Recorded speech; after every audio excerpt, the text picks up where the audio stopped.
जितना सुंदर आपने मकान बनाया, अपने लिए हवेली बनाया, कोठी बनाया, लेकिन मरने के बाद में उसको भी बाहर कर देते, इसको बाहर निकालो नहीं तो घर हमारा अपवित्र हो जाएगा।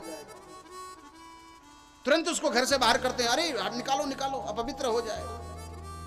और सबसे पहले पुत्र पिता के तन में आग लगाए। दे देगा आग तुझ में बेटा, जो खास होगा 2 गज कफन का टुकड़ा तेरा हिसाब होगा।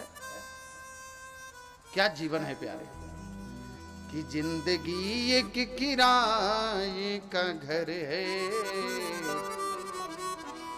कि जिंदगी एक किराए का घर है, एक न एक दिन बदलना पड़ेगा। जिंदगी